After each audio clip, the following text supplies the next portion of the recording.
아이를 낳아서 자기가 포기해야 되는 것들이 굉장히 많기 때문에 네네. 못하는 분들이 있고, 또 어떤 분들은 자기 일자리에서 성공하는 걸 굉장히 바라기 때문에 아이를 낳아서는 그러기 어렵다고 생각해서 낳기를 꺼리는 분들도 있고요. 아이를 낳고 싶지 않은 사람들도 굉장히 많다고 생각이 네. 듭니다. 그 사람들은 그냥 자기의 길을 그냥 가게 해야지 된다고 생각을 해요. 아이를 낳고 싶어 하게 될 때 다른 선진국은 사회복지의 시작이 가족수당과 아동수당으로부터 시작을 했는데 우리나라가 그 사이에 수당이 없었습니다. 3프로TV 특집 기획 대한민국 0.65 소멸해가는 대한민국을 되살리기 위해 3프로TV도 한 손 거들도록 하겠습니다. 반갑습니다. 저는 정프로고요. 오늘 대한민국을 살리기 위한 특별한 대책을 같이 고민해 주실 우리 어예진 소장님도 함께합니다. 안녕하세요. 네. 어예진입니다. 아이를 키우시죠? 키웁니다. 네, 저도 이제 셋을 키우고 있습니다. 쉽지 않습니다. 맞습니다. 그러다 보니 아이 키우기가 힘들다 뭐 등등의 이유로 정말 요즘 0.65라는 지난해 4분기죠. 네. 합계 출산율 0.65라는 정말 기록적인 숫자가 나왔습니다. 깜짝 놀랐어요. 예, 이대로 가면 대한민국 뭐 표현이 좀 그렇습니다만 망한다는 겁니다. 뭐 그럴 수밖에 없는 것이고요.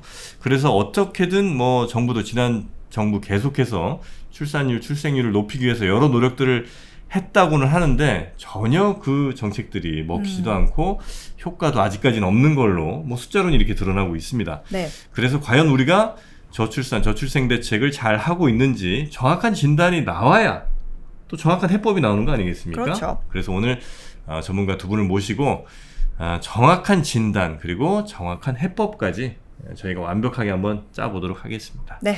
자, 그러면 오늘 저희와 함께 대한민국, 이 소멸하는 대한민국 되살릴 두 분 소개해드리도록 하겠습니다. 서울대 경제학부 이철희 교수님 나오셨고요. 어서 오십시오. 예, 안녕하세요. 네, 그리고 인천대 사회복지학과 송다영 교수님도 함께 하십니다. 어서 안녕하세요. 오십시오. 네, 반갑습니다. 자, 대한민국 출생률, 출산율 0.65 합계 출산율이죠. 요거는 어느 정도 심각한 건지 두 분이 좀 저희가 알기 편하게 설명을 좀 해주시겠습니까?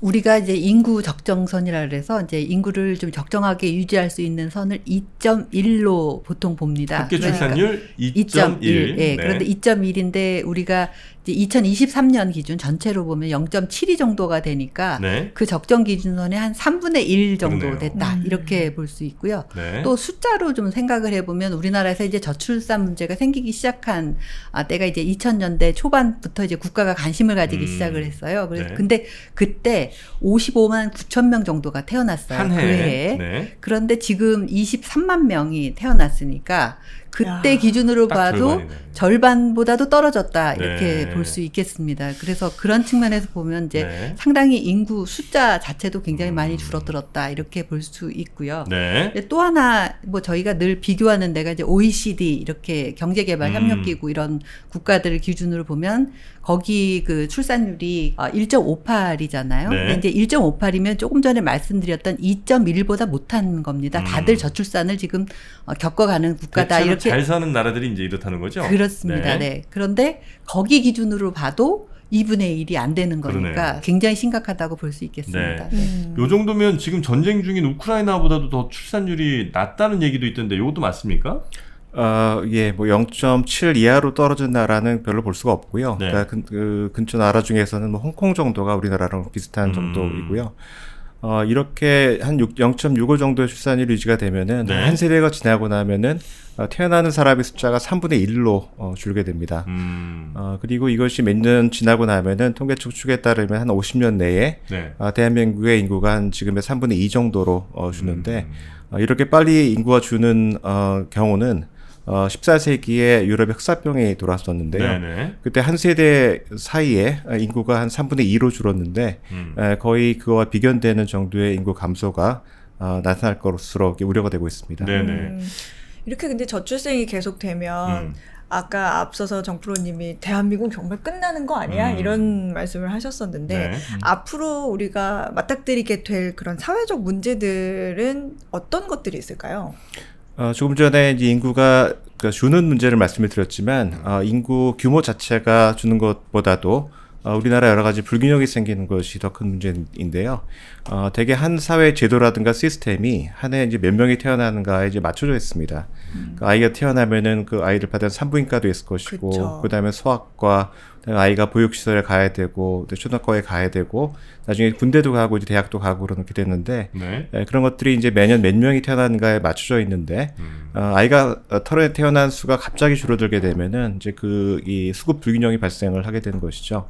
되게 천천히 이제 진행이 되면은 한 사회가 좀 적응할 수가 있는데, 지금 이제 송다현 교수님 말씀하셨던 것처럼 우리나라 같은 경우에는 지난 10년 사이에 네. 태어나는 아이 수가 절반으로 줄었습니다. 이제 그렇게 되면은 지금 태어나는 그 사람에 관련되는 일자리가 10년 내에 절반으로 준다는 것이거든요. 네. 이제 그거는 굉장히 감당할 수 없는 굉장히 빠른 속도고 그것에 대응하는데도 굉장히 큰 비용이 든다. 뭐 이런 것들이 굉장히 우려가 된다라고 말씀드릴 수 있겠습니다. 네. 그런 얘기도 들었어요. 예상 통계를 낼 때 어느 정도의 기간이 있는데 너무 예상치 못하게 확 줄어드니까 계속 통계 내고 또 통계 네, 내고 맞습니다. 그런다고 하더라고요. 네. 아니 근데 제가 그러면 약간 뭐 반론을 한번 좀 해도 되겠습니까? 네. 네. 우리 옛날에 사람 너무 많다고 맨날 그렇게 들라차고 했었잖아요. 우리나라 인구 밀도가 사실 우리나라 전체 면적으로 보면 그렇게 높지 않은 거일 수 있지만 물론 그럼에도 불구하고 높은 편이고요. 그러나 또 산지가 워낙 우리나라 많으니까 산지 빼고 사람 살만한 데는 평지 기준으로 하면 정말 우리나라는 아직도 인구 밀도 너무 높다. 좀 줄어도 괜찮지 않냐? 이런 얘기 하시는 분도 있습니다. 저는 이제 그 부분에 대해서는 좀 다른 생각을 해볼 예.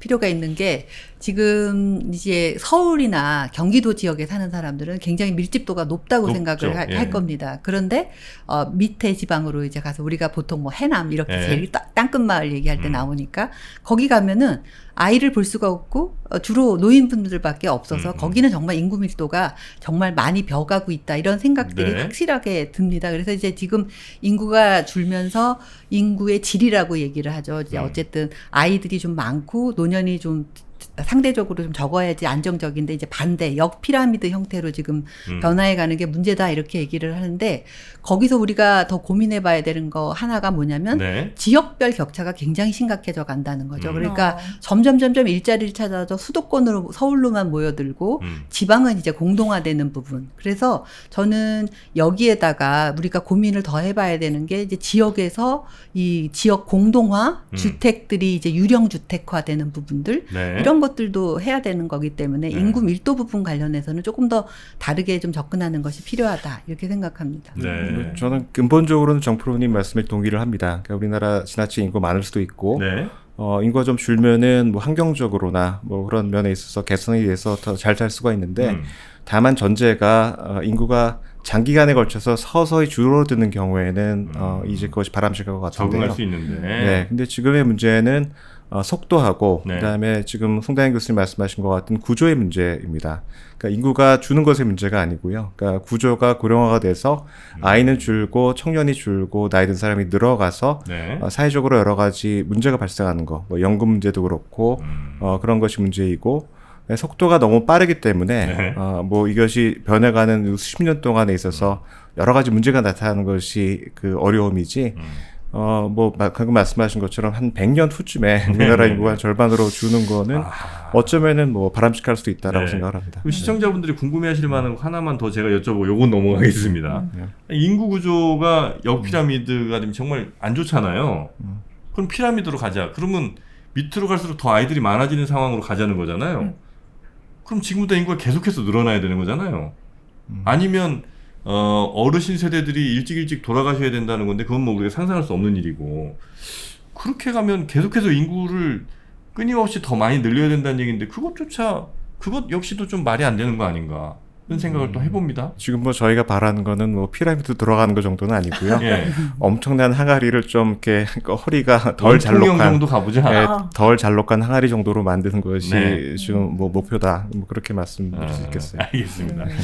예, 왜냐면 이제 젊은 분들 가운데 자꾸 이제 아이 낳으라고 이제 많이 주변에서 네, 네. 얘기하고 혹시 뭐 미디어에서도 얘기를 많이 하니까 아 이거 힘들어 죽겠는데 뭘 자꾸 날라고 하냐 됐다 그냥 우리 이 상황에서 그냥 좀 적응이나 하자 이제 이런 분들이 좀 많긴 한데 네. 지금 말씀 들어보니까 역시 굉장히 빠른 속도로 줄어드는 것 이거는 이제 우리 구조적인 문제 뭐 여러 가지 또 환경적인 문제들을 우리가 가져갈 수밖에 없는 굉장히 이건 리스크가 아주 큰 상황이라는 말씀이신 거죠, 두 분 다. 네, 한 가지만 덧붙이자면은, 그러니까 우리가 미래에 적응한다고 말씀을 하시는데, 우리가 적응해야 될 미래가 아직 정해지질 않았거든요. 네. 그 미래가 뭐 굉장히 심하게 더 인구가 줄어드는 미래일 수도 있고, 지금보다는 조금 느린 속도로 줄어드는 미래일 수가 있는데, 그 어떤 미래냐에 따라서 거기에 적응하는 비용이 매우 다릅니다. 그렇기 때문에 뭐 전반적으로 이거를 반전시킨다라는 것보다도 네.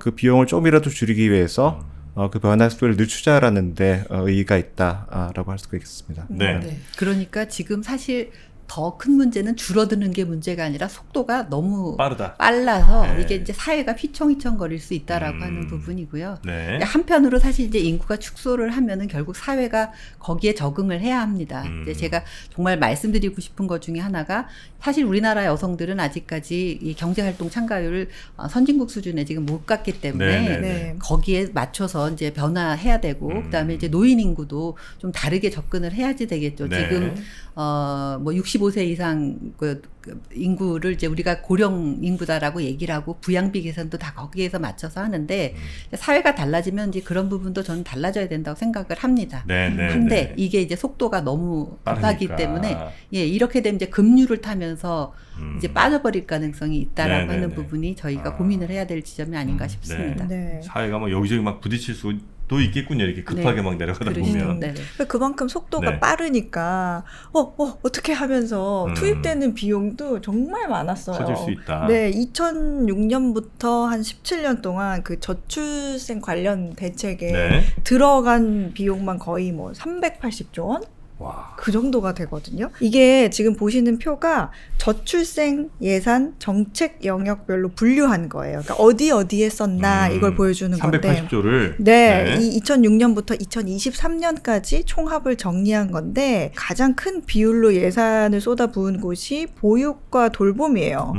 이 연장선상에 있는 양육수당, 뭐 교육까지 합하면 절반이 넘는 예산을 아이를 기르는 가정에 지원한 것으로 나타났는데 교수님들 이거 다 맞는 겁니까? 이 통계? 여기저기서 이 저출산 예산에 대해서는 너무 많이 쓴다 이런 얘기들을 이제 했는데요. 네. 우리나라가 지금까지 1차, 2차, 3차, 4차에 걸쳐서 저출산 기본 계획을 세워왔습니다. 근데 이제 지금 여기 저 그림을 좀 보시면 알 수 있는 것처럼 2016년부터입니다. 어떤 부분이 이제 늘어나기 시작을 하냐면 청년을 대상으로 해서 주거 지원 부분이 들어가고요. 네. 교육 부분이 이제 들어가면서 예산이 급격하게 늘어나서 지금 그 4차년도를 기준으로 살펴보면요.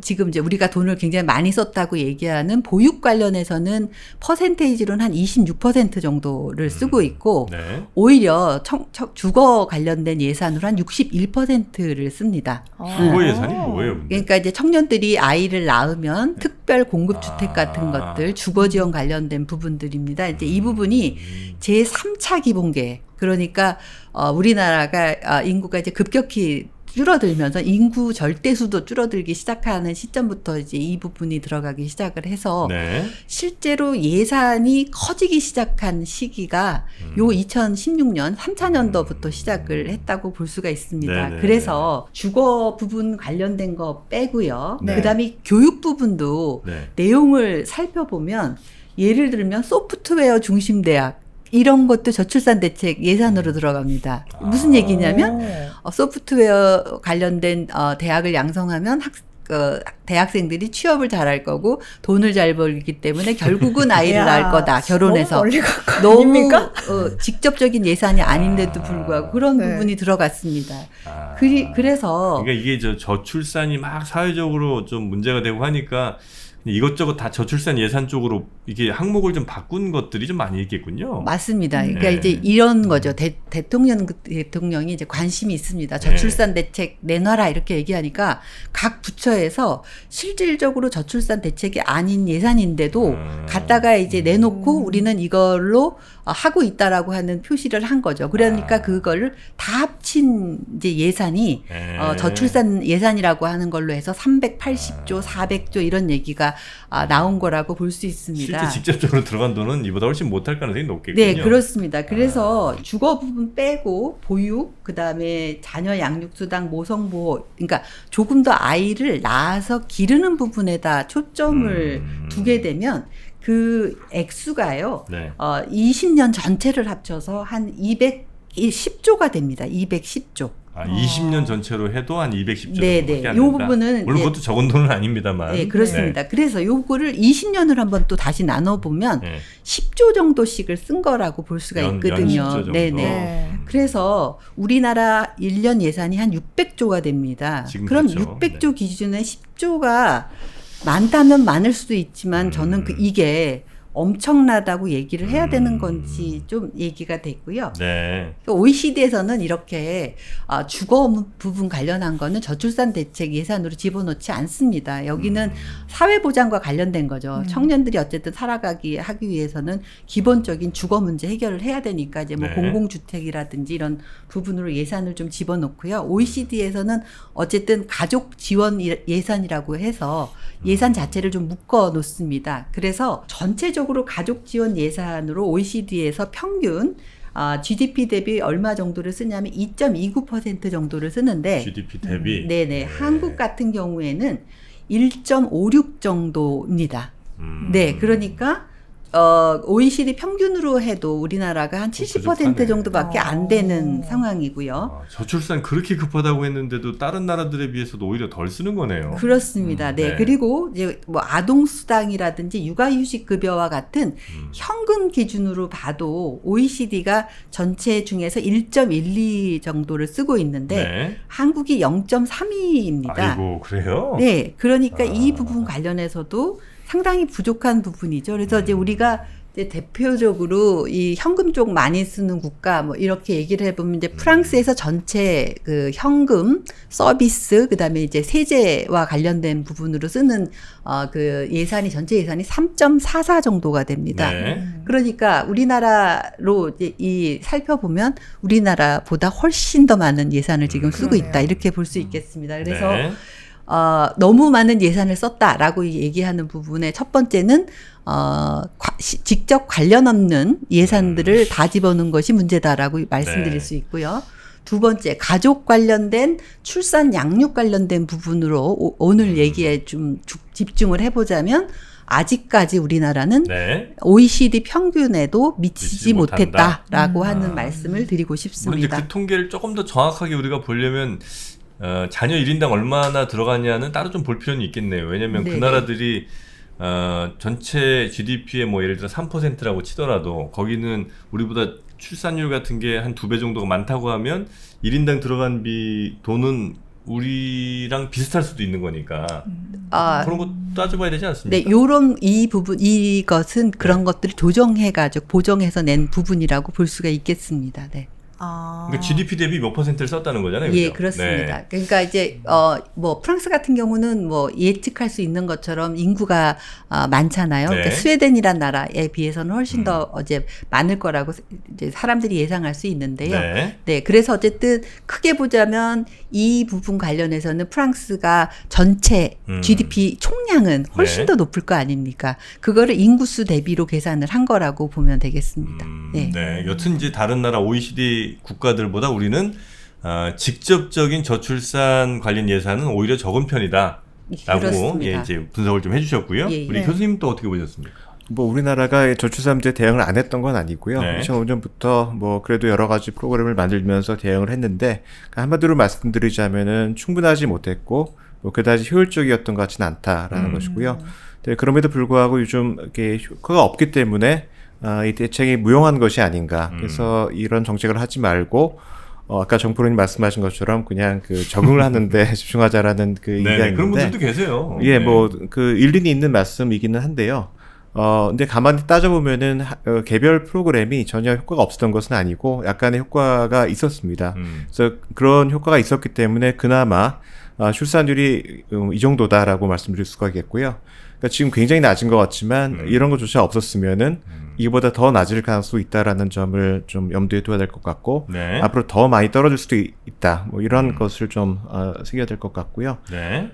그래서 이 무용론을 주장하기보다는 네. 좀 더 효과가 있는 정책을 발굴을 하고 여기에 뭐 지금까지 했던 것보다는 좀 더 좀 투자를 많이 해야 되겠다라는 네. 좀 그런 생각을 합니다. 아니 근데 돈 얼마 더 준다고 애 낳겠느냐 이제 이런 말들은 이제 젊은 세대들이 많이 하시잖아요. 네. 한 달에 뭐 30만 원 준다고 그 애 낳으란 얘기냐 이제 이런 이제 불만들을 많이 갖는단 말이에요. 근데 뭐 일정 부분 그것도 맞는 얘기인 것 같긴 해요. 이렇게 키우기 어려운데 그 한 달에 얼마씩 되는 보조되는 금액으로 혹은 뭐 어떤 뭐 시설 좀 늘어났다고 과연 기를까 이런 생각을 좀 하긴 하는데 예.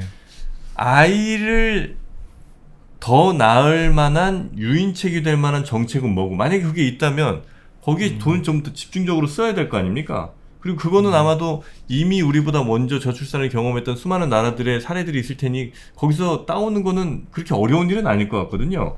어떤 정책을 쓰면 사람들이 아이를 더 낳습니까? 그것을 뭐 하나의 그 도깨비 방망이 같은 그런 정책은 없고요. 네. 그러니까 왜 아이를 안 낳나? 그것을 보면은 이유가 다양합니다. 그러니까 뭐 어떤 분은 뭐 돈이 없다는 얘기를 하시고 어떤 사람은 보육시설의 질이 안 좋다는 말씀하시고 어떤 사람은 일가정 양립이 안 돼서 그렇다는 말씀하시고 그러는데 그게 그 모두가 다 맞는 말이고요. 그러니까 개별적인 그 여건에 따라서 다 처해 있는 그런 어려움이 다르기 때문에 네. 그것을 완화해 줄 수 있는 여러 가지 정책들이 필요한 것 같습니다. 근데 그 어떤 정책을 했을 때 거기 영향을 받는 분들은 그 경계선에 있는 분들이 많아요. 아까 현금을 30만 원 주면은 누가 움직일까 하고 말씀하셨는데 네. 거기에 움직이는 분들은 누구냐면은 그 어느 만큼 경제적인 여건이 돼서 그 돈을 안 받더라도 아이를 낳을까 하고 고민을 하시는 분들이 그 정책에 의해서 살짝 움직입니다. 그러니까 등을 살짝 떠미는 정도의 그런 효과가 있는 것이고요. 근데 예를 들어서 그 경제적인 여건이 굉장히 안 좋으신 분들은 돈이 필요한데 그러니까 우리나라의 지금 현금 지원 같은 경우에는 제가 분석을 해보면은 그 영향을 받은 분들은 소득 4분위에 있는 분들이만 영향을 받습니다. 그러니까 4분이라고 하면은 상위 한 80%에서 60% 정도에 있는 중산층 이상에 있는 분들만 현금 지원의 경우 영향이 있어요. 네, 영향이 있습니다. 없는 분들은 아예 돈 얼마 준다고 해도 안 낳으시고 그렇죠. 아예 많은 분들은 당연히 뭐 그거 상관없이 이제 낳을 건지 말 맞습니다. 건지 다른 걸로 결정하실 예. 거고. 그러니까 거기 우리 뒤집어 말한다고 한다면은 예. 중산층보다 더 위에 있는 분들이 네. 우리나라 같은 경우에는 이제 아이를 낳을까 말까 하는 그 중간 경계에 있다고 할 수가 있겠고요. 네. 중산층 아래 같은 경우에는 지금 정도의 지원을 가지고는 도저히 내가 아이를 낳을 수 있는 여건까지 갈 수 있는 그런 상황이 아닙니다. 그러니까 이 경계까지 갈 수 있는 그런 여건이 아니기 때문에 그런 분들을 움직이게 하기 위해서는 훨씬 더 높은 그런 지원이 필요하다고 생각을 하고요. 근데 돈만 가지고 물론 되는 건 아니고 네. 어떤 분들은 돈을 많이 벌고 그렇긴 하지만 소위 그 경제학적으로 말하는 기회비용, 그러니까 아이를 낳아서 기운을 얻기 위해서 자기가 포기해야 되는 것들이 굉장히 많기 때문에 네, 못하는 네, 분들이 그렇죠. 있고 그런 분들 같은 경우에는 이제 보육시설, 아이를 믿고 맡길 수 있는 보육시설의 질이 높아지는 것이 필요하고 또 어떤 분들은 자기 일자리에서 성공하는 것을 굉장히 바라기 때문에 네. 아이를 낳아선 그러기 어렵다고 생각해서 낳기를 꺼리는 분들도 있고요. 이제 그런 분들을 위해서는 이제 노동시장의 여러 가지 여건들, 그러니까 아이를 낳고도 충분히 일을 할 수 있고 경쟁을 할 수 있고 그런 여건이 개선돼야 하는 것이 있고 가장 근본적으로는 아이에 대한 선호입니다. 그러니까 지금 점점 더 아이가 꼭 필요한가, 내가 아이를 길러야 될까 하는 걸 망설이는 분들이 있고, 그건 뭐 아이를 낳아봐야 아이가 별로 행복할 것 같지도 않고 더 어렵고 이제 그런 문제 때문에 그런 것이거든요. 네. 뭐 그거는 좀 더 이제 근본적인 사회적인 변화가 나타나야 네. 내 아이를 낳아도 이 아이가 좀 더 행복하게 세상을 살고 그렇기 때문에 나도 이 아이로부터 좀 행복감을 느낄 수 있겠다라는 믿음을 네. 가질 수 있을 것 같습니다. 네. 그러니까 저도 뭐 이제 주변에 뭐 이제 막 결혼하는 친구들 뭐 동생들 이렇게 얘기를 좀 들어보면 결혼해도 아이 안 낳겠다는 분들도 꽤 많아요. 있고요. 요즘에 네, 정말 꽤 많아요. 있고 네. 아예 결혼 안 한다는 분들도 꽤 있고. 네. 그래서 아이를 예전에는 뭐 당연히 그러니까 결혼을 하고 아이를 낳고 기르고 하는 것이 이제 너무나 당연하거나 혹은 반드시 해야 되는 일처럼 많이들 여겼는데 이제 젊은 친구들한테는 매우 선택적인 일이 된 것 같더라고요. 네, 네. 그럼 이제 그 선택을 하려면 정말 자기들이 아이를 너무너무 좋아하거나 너무너무 키우고 싶거나 이런 물론 당연히 낳겠죠. 설령 금전적 지원이 좀 없더라도 어떻게든 이제 날 텐데 그렇지 않은 경우에는 말씀하신 무슨 뭐 현금 지원이라든지 그쵸. 뭐 보육 이런 걸로 과연 이게 유인책이 될까 이제 그런 생각이 좀 들어서 좀 여쭤봤는데 역시 그래도 그 경계에 계신 분들한테는 어쨌든 핵심적이진 않지만 약간 등을 떠미는 효과 정도는 있을 수 있다는 말씀이신 거군요. 약간 네. 이런 네. 느낌 같아요. 예를 들어서 네. 내가 이런 비유가 맞는지 모르겠지만 내가 네. 햄버거를 사 먹으려고 하는데 네. 감자튀김을 그냥 준대요. 네. 그러면 그럼 햄버거 한번 사 먹어볼까? 라는 햄버거 먹을까 말까 고민하다가 고민하다가 그런 느낌이 감튀까지 준다. 감튀를 주겠다. 그러면 그런 좀 약간 등 떠미는 느낌인데 내가 햄버거까지 살 여력이 없어. 나 그냥 햄버거 살 생각도 없는데 감자튀김 비용을 지원해주겠다. 그런다고 해서 사진 않는다. 그런다고 해서 사지는 않잖아요. 그러니까 약간 그런 느낌이지 않을까 싶어요. 근데 이 사람들이 근데 햄버거가 아니고 이 현금 지원 때문에 아이를 낳을 결심을 했어요라는 걸 뭐 설문조사를 통해서 하나요? 어떻게 알아요, 그거를? 그거를 이제 소위 뭐 계량적인 분석을 하는데요. 네. 어떤 지역은 현금을 주고 어떤 지역은 안 주고 많이 주고 하는 그런 그 데이터를 가지고 이제 분석을 합니다. 그래서 다른 것이 똑같았을 때 네. 어떤 데에는 현금을 더 많이 받거나 했을 때 그 지역에 예를 들어 뭐 출산율이 올라가는지 안 올라가는지를 좀 계량적인 분석을 해서 얻는 네. 것이 있고요. 설문조사도 있습니다. 아동수당 관련된 그런 설문조사 그 항목을 보게 되면은 네. 받으신 분들을 대상으로 해서 뭘 묻냐면은 이것이 이제 아이를 좀 가지려고 하는데 도움이 영향을 되느냐? 미쳤는가 하는 그런 거 하고 그다음에 만족하는가 하시는 것이 있는데 네. 뭐 이상하듯이 그 점수가 뭐 굉장히 높지는 않습니다. 네. 근데 받은 분들 같은 경우에는 뭐 만족하시는 분들이 굉장히 많은 것 같고요. 네. 근데 그게 사실은 그 설문을 하신 분들은 이미 아이를 낳은 분들이기 그러니까, 때문에 네. 좀 그게 있고 아이를 안 낳으신 분들 같은 경우에 얼마만큼 그것을 알고 그다음에 그것에 유인이 돼서 내가 아이를 낳을 것인지를 뭐 생각할지 이제 네. 그거는 굉장히 강한 요인이라고 보긴 좀 어려울 것 같습니다. 네. 네. 근데 제가 보기엔 이제 그룹을 좀 나눠야 될 것 같아요. 그러니까 이제 저는 사실 이제 젊은이들은 이제 개인화 시대로 넘어갔다고 생각을 맞아요. 합니다. 네네네. 뭐 가족을 위해서 특히 뭐 국가가 위기에 빠졌으니까 나라의 그다음에 안 이바지를 되면은 하겠다. 안 되면은 뭐 우리가 또 나중에 연금을 많이 물어야 되니까 이런 걱정 때문에 아이를 낳거나 그럴 아니지. 거라고는 절대 아니죠. 생각하지 않습니다. 그쵸. 그런데 이제 질문을 처음으로 다시 돌아가서 보육 서비스를 주면 날까라고 얘기를 해보면 아이를 낳겠다고 결정한 사람들에게는 보육 서비스가 믿을만하다고 할 경우에는 네. 아이를 낳는 선택을 더 과감하게 할 거고 잘 기르면 두 번째 아이도 생각해 볼 수 있을 거고요. 그 다음에 이제 별로 이제 아이를 낳고 싶지 않은 사람들도 저는 굉장히 많다고 생각이 네, 네. 듭니다. 그 사람들은 그냥 자기의 길을 그냥 가게 해야지 된다고 생각을 해요. 그 사람들까지 애를 낳으라고 하는 건 전 전체주의인 맞아. 것 같아요. 네, 네. 그건 아닌 것 같은데 네, 네, 네. 적어도 어떤 일정 시기가 되면 아이를 낳고 싶어 하게 될 때 예. 그때 사회 기반과 토대가 마련이 됐느냐라고 하는 부분에서 서비스로는 보육이나 초등돌봄 같은 게 있어야 될 것 같고 네. 그 다음에 이제 현금으로는 수당 같은 게 있어야 되는데 우리나라가 그 사이에 수당이 없었습니다. 다른 선진국은 사회복지의 시작이 네. 가족수당과 아동수당으로부터 시작을 했는데 우리나라는 이게 이제 2008년에 처음 도입해서 이제 2009년 이후 이제 확대되는 그런 양상이었거든요. 네, 네. 그래서 저는 이제 낳겠다고 생각하는 사람들한테는 이런 현금 지원이 된다고 한다면 충분히 유인책이 되는데 네, 네, 네. 제가 이제 가족정책론 수업을 합니다. 네네. 근데 이제 거기서 네. 제가 학생들한테 물어보거든요. 네. 그런데 정말 보육 서비스 때문에 아이를 2명 낳았다고 하는 그 대학원생들이 꽤 많아요. 네. 그런데 이런 소리들은 너무 묻히는 것 같아요. 그러니까 계속 380조 뭐 140조 이 얘기를 하니까 뭐라고 그럴까요? 열패감 같은 게 느껴지는 것 같아요. 다 안 났는데 다 도움이 안 됐다는데 자기만 도움됐다 이렇게 얘기하는 순간 뭔가 본인이 이제 좀 처진 듯한 느낌 때문에 그럴 말을 수도 못한다 있겠다. 이런 생각도 듭니다. 그래서 저는 네네네. 사실 아까 이철희 교수님 말씀하셨는데 우리나라에 정말로 보육 서비스에 예산 집어넣은 게 아무 효과가 없었느냐. 저는 그렇지 않다고 생각합니다. 당연히 있었을 거라고 생각을 하고요. 또 보육 서비스를 통해서 많은 아이들이 제대로 된 성장을 했다면 네. 그게 또 우리나라의 또 힘이 될 거라고 생각하기 그러네요. 때문에 아이 숫자만 갖고 접근하는 방법은 네네. 좀 다르고요. 저는 이제 그런 생각을 합니다. 자꾸 저출산 대책 돈 너무 많이 썼다, 실패했다 이런 네. 거 진단하시지 말고 네.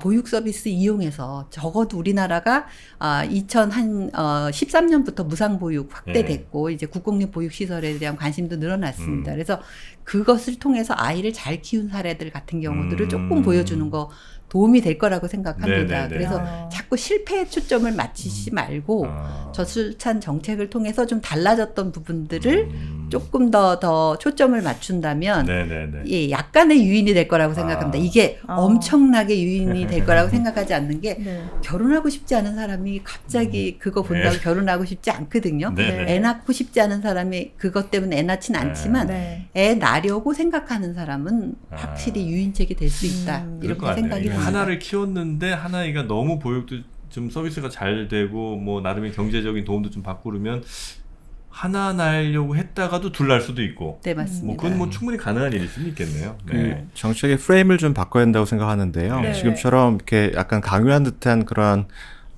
그게 있으면은 요새 젊은 분들 같은 경우에는 굉장히 거부감을 느낄 것 같고요. 네. 그래서 기본적으로 이 정책이라고 하는 것은 사람의 자유의 폭을 늘리는 정책이라고 예, 봐야 될 예. 것 같아요. 네. 그 아이를 낳고 싶은 사람이 아이를 낳을 수 있는 자유를 주는 그런 정책으로 가야 될 것 같다는 생각이 들고요. 네. 두 번째는 아이를 누가 낳고 싶은가 하는 것인데 지금 여러 설문조사에서 결혼하고 싶은 사람도 아이를 낳고 싶은 사람도 줄고 있습니다. 근데 그게 저는 애초부터 정해져 있는 것은 아니고요. 네.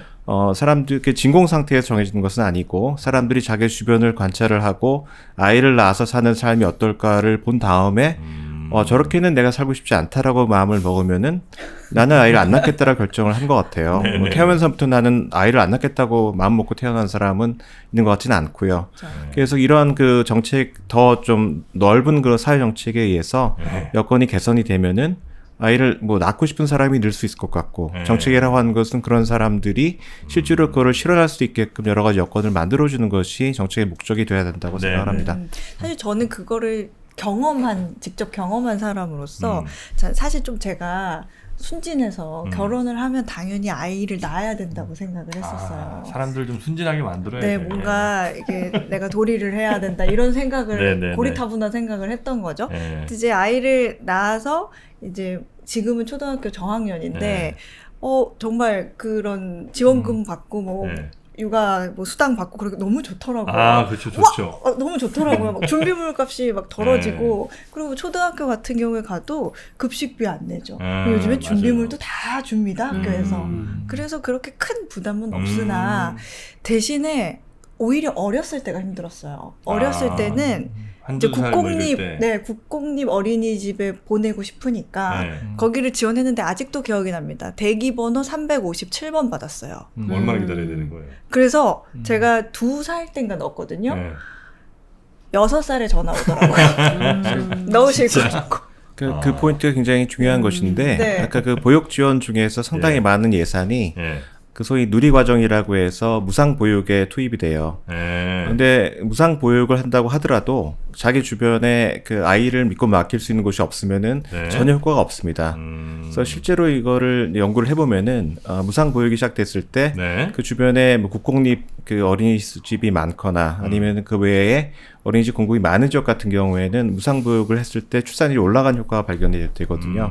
근데 그렇지 않은 지역은 효과가 없습니다. 네. 네. 그러니까 그게 같이 가야 된다라는 것이죠. 아, 제가 잠깐 그 보육시설 유형표를 조금 보고 보육시설 유형표, 예, 이제 보육 문장 지금 본격적으로. 이철희 교수님이 이제 네. 말씀하셨는데 네. 우리나라에 이제 국공립 어린이집이 사실은 이제 부모들이 보내고 싶은 곳인데 네. 문제는 절대적으로 부족하다는 겁니다. 음. 선진국하고 우리나라의 차이는 기본적으로 선진국은 기반 자체를 국공립으로 해서 한 네. 국가별로 한 70에서 80% 정도가 국공립인 거에 비해서 우리나라는 표를 보시면 알겠지만 주로 민간 어린이집하고 가정 어린이집이 압도적으로 그러네요. 많습니다. 네. 그래서 2000년도 초반 같은 경우에 한 80%였는데요. 네. 우리가 이제 정책적으로 한 30%까지는 가자 이렇게 국공립을. 얘기를 시작할 때 네. 그리고 이제 더 예산 집어넣고는 50까지 가자 이렇게 얘기를 했습니다.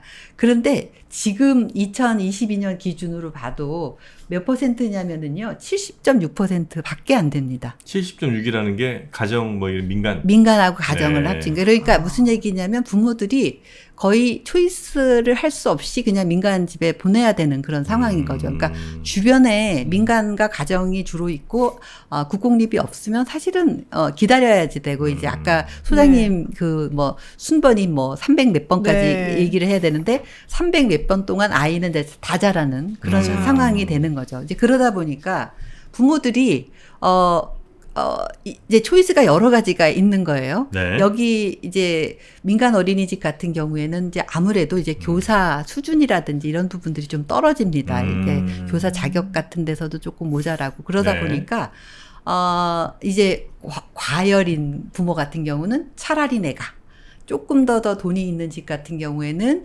유급 아이 돌보미 같은 경우를 이제 고용하게 되는 네네네네. 거죠. 이제 그러면서 실제로 굉장히 비용이 이제 비싸지는 그런 부분들이 있습니다. 네. 그리고 최근에는 또 이제 조금 부유한 지역에서 나타나는 게 국공립 어린이집 너무 오래 기다리다 보니까 차라리 그냥 양육수당을 받고 아이들을 유치원, 영어 유치원에 보내겠다. 이쪽으로 지금 또 가는 것들도 나타나고 있습니다. 그래서 네. 정말로 이 문제는 초기부터 굉장히 그 여러 문제 제기가 있었는데도 불구하고 제대로 실현이 안 됐다. 정말 우리나라가 저출산 문제, 그 다음에 그 중에서도 정말 3세 미만, 6세 미만 아이에 대한 관심을 좀 더 집중시켜서 그 문제를 해결하겠다고 얘기를 했었더라면 네. 이렇게 하진 않았을 텐데 하는 아쉬움이 있고요.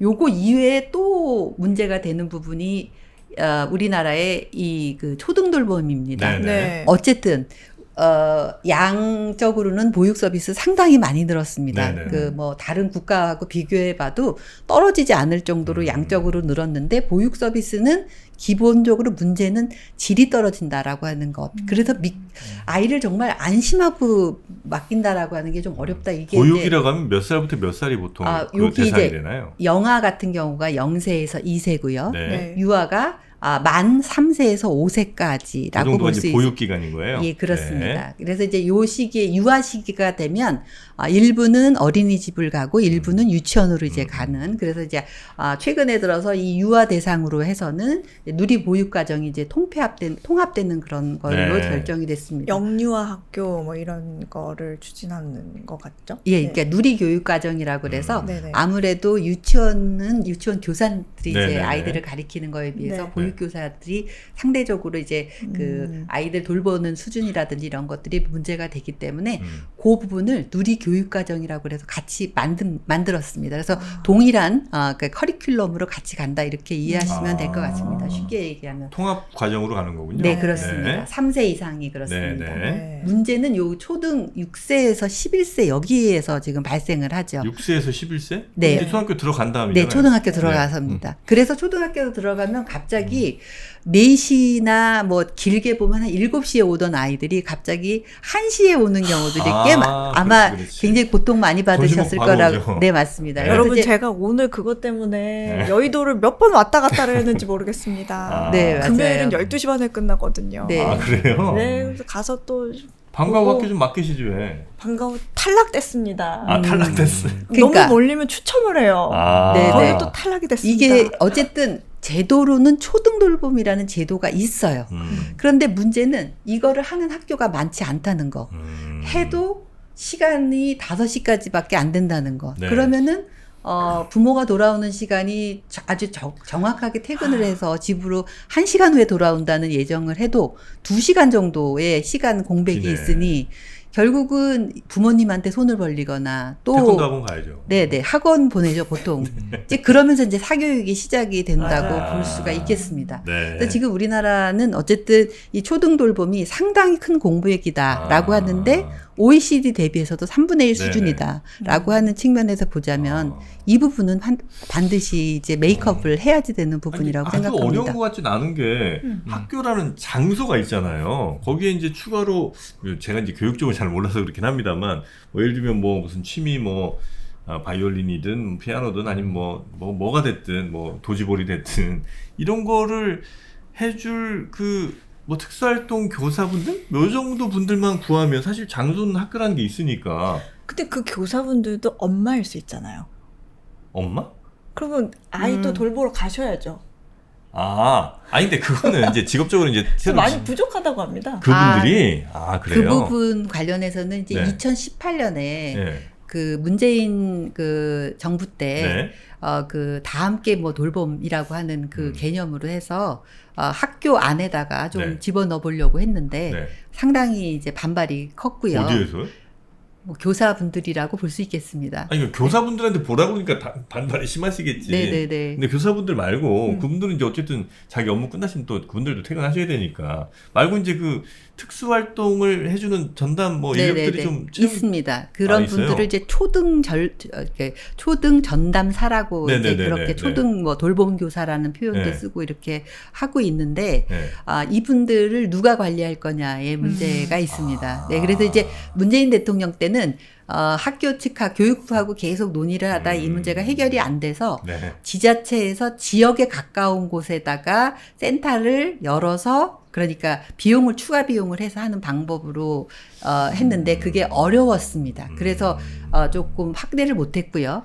이번 윤석열 정부 들어와서 이 네. 문제를 해결하기 위해서 지금 이제 늘봄 학교라고 하는 거를 굉장히 적극적으로 네. 추진해 나가고 있습니다. 그래서 대통령이 공약으로 말씀하신 거는 2025년까지 모든 학교에 하겠다라고 얘기를 하고 있는데 지금 이제 그 많은 않구나. 초등학교에서 네. 교사분들을 위시해서 많은 분들이 지금 이제 반대를 하고 있는 상황입니다. 이제 아무래도 학교에 네. 아이들이 있게 될 경우에 이제 아이들의 안전, 이 맞습니다. 책임을 누가 질 거냐라고 그럴 수 하는 문제가 있겠네요. 사실은 발생할 수밖에 없죠. 그래서 이제 뭐 이 문제를 모두 다 뭐 교사 잘못이다 이렇게 얘기할 수는 없지만 현재 생각보다는 이제 그 늘리려고 하는 데 있어서 네, 여러 네, 저항들이 네, 네. 존재하고 있습니다. 뭐 그런 뭐 말씀 들어보니까 사실 또 그런 측면이 좀 있네요. 예. 어쨌든 학교 간단하게 내 생각할 학교 부분은, 내에서 네. 발생한 문제라고 한다. 만약에 혹시 발생하게 되면 또 교사 책임을 또 묻는 분들이 분명히 계실 테니까 교사 입장에서도 조금 부담스러우신 부분이 좀 있을 것 같긴 한데 학교가 참 제일 좋은 것 같은데 거기서 한 7시까지만 막아주면 퇴근하시고 얼마든지 오실 수 있잖아요. 예. 그 시간이 뜨는 게 문제예요. 네, 항상. 맞습니다. 그렇지 한 2시간 정도. 맞아요. 네.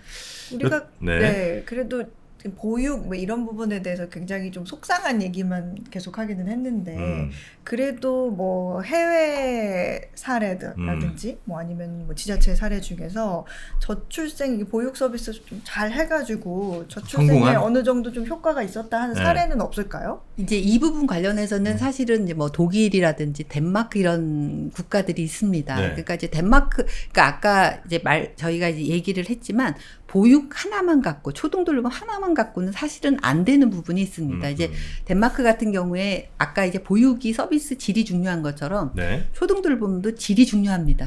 결국 여기가 별로라고 생각하면 학부모들은 결국은 다시 사교육 그 현장으로 나갈 수밖에 없거든요. 그래서 정말 아이들이 재밌게 뛰어놀고 네. 그다음에 인성 발달이나 감성 이런 것들을 발달시킬 수 있는 것에 대한 좀 확신 이런 것들이 좀 들게끔 해주는 게 필요한데요. 이런 것들을 위해서 이제 그 덴마크 같은 경우에는 페다고그라고 해서 이런 일들을 좀 전담해서 할 수 있는 사람을 키워냅니다. 그런데 그 자격증이 3.5년제라고 해서 이제 거의 우리나라 이제 대학에 해당되는 네. 사람들이 이제 들어오게 하고요. 네.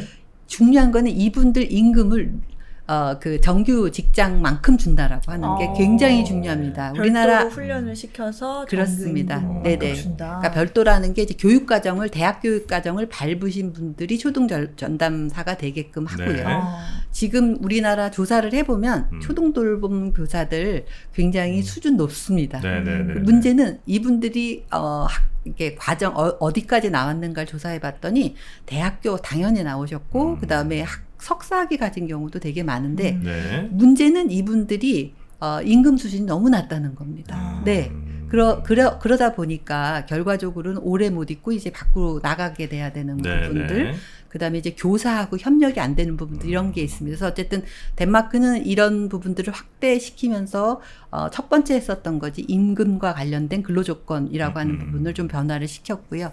이제 또 하나가 그렇습니다. 이제 그 경우에도 한 5시 정도까지 있는데요. 네. 5시에 부모들이 아이를 데리고 갈 수 있게끔 하는 사회 구조가 되는 거죠. 이게 무슨 얘기냐면 아침에 8시에 출근해서 5시에 퇴근하는 구조입니다. 그러니까 지금 우리나라는 정말 장시간을 기본 전제로 합니다.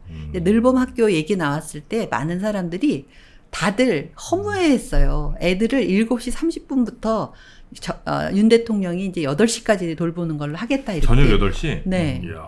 그러니까 네. 그럼 아이를 왜 낳느냐. 아이를 낳아서 같이 있을 시간이 필요하고 같이 행복하려고 낳는데 아직도 봐주면 좋지 왜.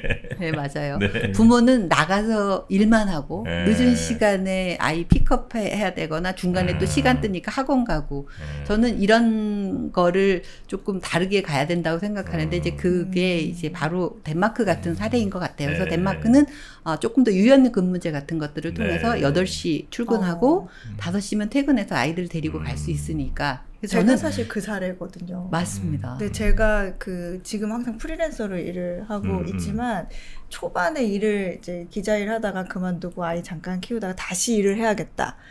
나는 아무래도 일을 해야겠어. 우울증이 와서 안 네네네. 되겠어라고 했을 때 그런 알바 사이트 같은데 알바라도 해야겠다 했는데 그냥 제가 풀타임은 못합니다. 이렇게 썼어요. 퇴근 시간 아이가 어리니까 네. 제가 봐줄 사람도 없고 네. 그랬는데 한 언론사에서 제 시간에 다 맞춰주겠다. 오. 그래서 그러면 저는 아이 등원시키고 출근할 수 있고 아이 하원하기 전에 가야 됩니다. 오케이. 그래서 정말 양껏 정말 열심히 일했어요.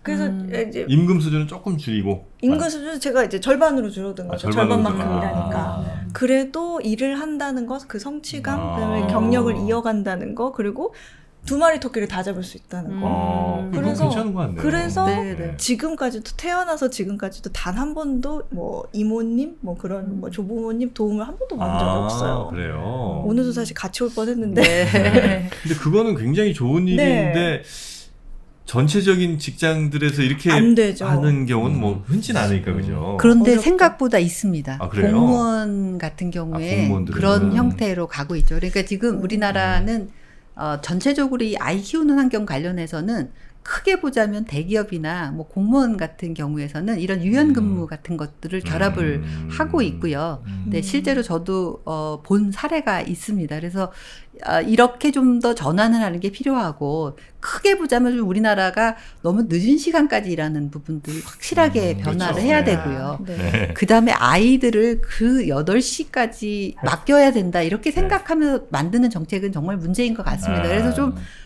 기업 조직 문화 바꾸는 거 굉장히 어렵다고 얘기합니다만 네. 어쨌든 이런 부분들이 같이 가야지만 이 사람들이 정말 우리 사회가 변했구나 이렇게 맞습니다. 느끼지. 저는 부모들은 그 부분, 끝까지 일하라고 하고 그다음에 아이는 정말 밤 늦은 시간까지 보육시설에 있다가 네. 초등돌봄 교실에 있다가 이렇게 하면서 아이를 낳을 이유가 없어지는 거죠. 저는 교수님에서 적극 동감하는 게 네. 봐줘도 사실 방학이 또 문제예요. 방학이 있구나. 방학이 되면 사실 저는 데리고 다닙니다. 근데 데리고 다녀서 정말 감사한 게 아이를 데리고 가도 환영해주는 분위기를 만들어주세요. 어디에서요? 방송국에서. 저희도 환영했잖아요. 환영 많이 해주시죠. 예. 막 같이 놀아주시고. 애들 보면 너무 좋죠. 네, 그런 분위기가 되니까 데려올 수 있는데 일반 회사가 그게 가능하냐고요. 지금 말씀하신 것처럼 그 보육 그 자체로만 해결될 수 있는 문제는 아닌 것 같고 사회 여러 분야의 그 변화하고 같이 병행이 돼야 될 것 같다는 생각이 들고요. 네. 그러니까 지금 송 교수님 말씀하신 것처럼 그 노동시장의 변화도 필요하고 또 하나 중요한 변화는 이제 교육 경쟁 문제인 것 같아요. 네. 그러니까 지금 보육 그걸 늘봄 학교를 한다고 하지만 예를 들어서 아이를 뭐 학원에 보내야 되고 명호학원에 보내야 되고 그런 의사를 가지고 있는 부모들 같은 경우에는 네. 아마도 기회가 있어도 거기 안 보내고 아이를 이제 학원에 보내기 위해서 노력을 할 것 같아요. 네. 그래서 학원을 여러 군데 보내려면은 그거를 또 매니저 역할도 해야 되고 네. 뭐 그런 일 때문에 부모가 그 금전적인 비용도 많이 들고 그다음에 그거에 대한 그 여러 가지 스트레스도 많고 그것이 아이를 그 비용도 높이고 아이를 키우기 어렵게 만드는 요인인 것 같습니다. 네네. 그래서 사실은 지금 굉장히 중요한 말씀들 이제 해주셨는데 어쩌면 우리 사회 전체가 사실은 좀 바뀌어야 되는 부분이 있는 거잖아요. 근데 우리 사회 전체가 바뀌려면 예를 들어 어느 회사한테 너 이제부터 뭐 무조건 저 직원들 4시에 퇴근시켜 이렇게 하면 그 회사가 그런 선택을 할 리가 없잖아요. 그러니 우리 사회 전체가 바뀌기 위해서는 우리 사회 전체의 틀을 규정해주는 예를 들면 헌법 같은 거 이런 데에서 우리 저출산에 대한 조금 더 명확하고 구체적인 어떠한 컨셉을 좀 제시를 해줘야 그래야 이제 그 헌법에 맞게 여러 가지 하위 법령들도 생기고 또 직장에 관한 여러 가지 규율 같은 것들도 바꿀 수가 있지. 이게 안 되는 상황에서는 그냥 조금씩 부분적으로 이렇게 고친다 한들 이 오래된 집에 빗물 새는 거 여기저기 구멍 막는 것 정도일 뿐이지 이 제대로 된 이 뼈대 같은 걸 새로 세워야 될 필요가 있지 않나. 저도 그 말씀에 되게 공감하는 게 네. 이게 정권이 바뀔 때마다 좀 정책들이 분절됐다는 느낌이 들거든요. 네. 근데 사실 개인적인 생각으로는 그러니까 저출산을 막으려면 좋은 나라를 만들면 돼. 라는 그런 생각으로 네. 좋은 나라를 만들 수 있는 모든 정책을 다 쓴다? 네. 그런 느낌이에요. 그래서 그걸 포장해서 좀 추진한 게 아닌가. 그런 느낌이 드는데 네. 뭐 앞으로는 어떻게 정책을 할지 좀 구체적으로 정하고 뭐 네. 정부 교체와 무관하게 좀 지속될 수 있는 네. 방향으로 가려면 네. 사실은 뭔가 헌법에 반영하는 뭐 법제화가 되는 방향이 그런 근본적인 틀을 바꾸는 네. 것이 도움이 될 수도 그렇죠. 있겠다라는 어떤 생각을 하죠. 정책을 내놔도 약간 그 아이를 낳을 예정인 사람들 혹은 뭐 아이 결정을 아직 안 한 분들이 별로 신뢰를 보내진 않잖아요. 그렇습니다. 그렇죠. 이거 하면 좀 괜찮겠는 거 이런 생각을 별로 못 하니까 그러니 이런 뭐 헌법이든 혹은 뭐 우리 사회 전체를 좀 규정하는 뭔가를 하여튼 좀 바꾸지 않으면 이거는 그냥 또 정치권에서 그냥 뭐 이런저런 얘기들만 잠깐 나오다가 또 선언적인 뭐 액션만 있다가 그냥 슬슬 사라지는 이런 거가 아닐까 하는 생각이 또 들기도 합니다. 그래서 뭐 저는 이제 그렇게 됐으면 좋겠다는 생각을 하는데 아이를 조금 더 낳을 용기를 더 많이 만들어주기 위한 어떤 것들이 좀 필요하다고 혹시 보시는지 두 분의 의견 한번 좀 구해볼까요? 일단 오늘 뭐 보육 부분 교육 관련된 네. 이제 얘기를 시작을 했는데요. 지금 이제 저희 통계로 뽑아낸 것 중에서 경제 그 분위를 봤더니 고소득층에서는 아이들이 지금 많이 나오고 그렇지 않고 지금 제일 문제가 어쨌든 1분위부터 한 3분위 정도가 결혼도 안 하지만 결혼하고 나서도 아이를 이제 안 낳는 게 문제인데 이 의미는 뭐냐면 결국은 먹고 사는 문제가 어느 정도 해결이 돼야 된다고 저는 생각이 좀 듭니다.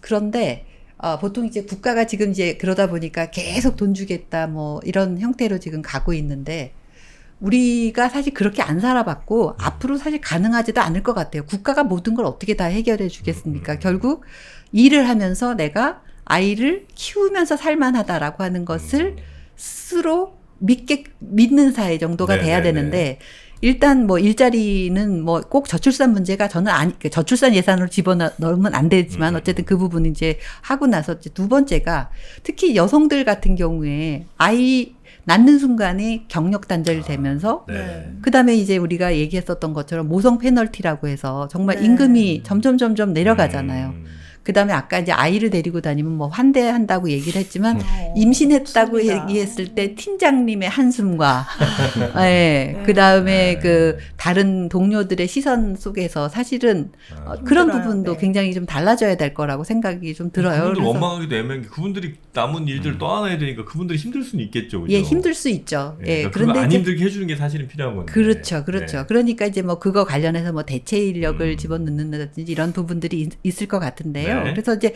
그런 부분들이 있고, 그 다음에 이제 육아휴직이 지금 굉장히 뭐 사회적으로 관심이 있는 것 같지만, 중소기업 같은 경우에는 육아휴직 지금 잘 못 쓰고 있습니다. 여전히. 네, 한 12% 정도밖에 못 쓰는 걸로 나오고 있고요. 그러니까 말도 못하고 그냥 퇴직해야 되는 경우.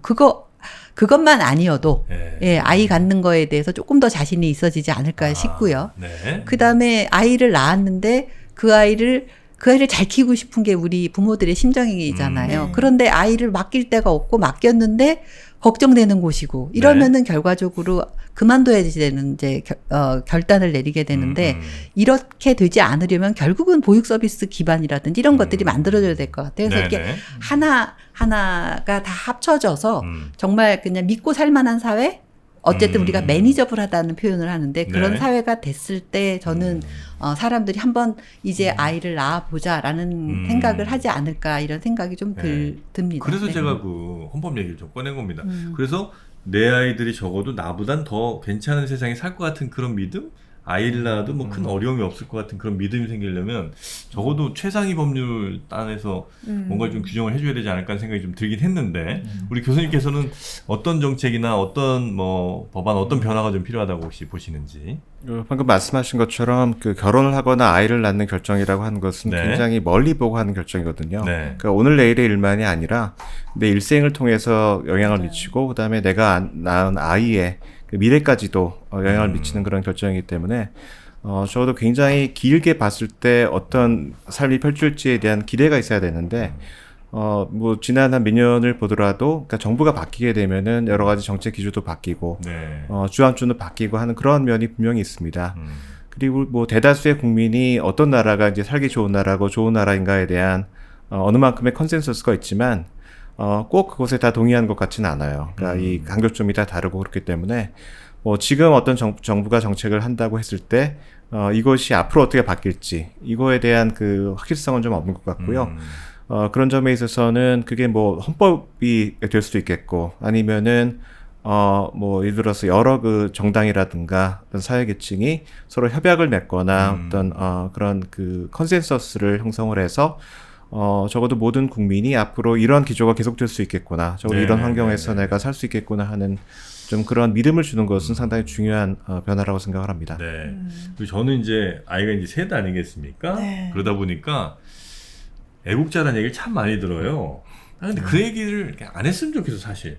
나는 나 행복하려고 사실 낳지. 네, 맞아요. 나라 위해서는 전혀 낳지 않았거든요. 그쵸. 뭐 결론적으로, 결과적으로 이게 애국적인 행위가 됐을 수는 있으나, 괜히 뭐 둘, 셋 낳으면 요즘 뭐 애국자라고 자꾸 그러시는데, 뭐 전혀 뭐 그런 생각으로 낳은 것도 아니고, 그리고 또 낳는 사람들한테 괜히 그 나라와 이렇게 연결 짓는 거는 오히려 너무 좀 부담만 주는 거고, 맞아요. 뭐 그 사람들이 왜 나라 위해서 낳겠어요? 자기 위해서 낳는 거지. 맞아요. 예, 그러니까 뭐 꼭 애 많이 낳으면 애국자다 뭐 이런 얘기도 별로 썩 좋은 것 같지도 않습니다. 그러니까 네.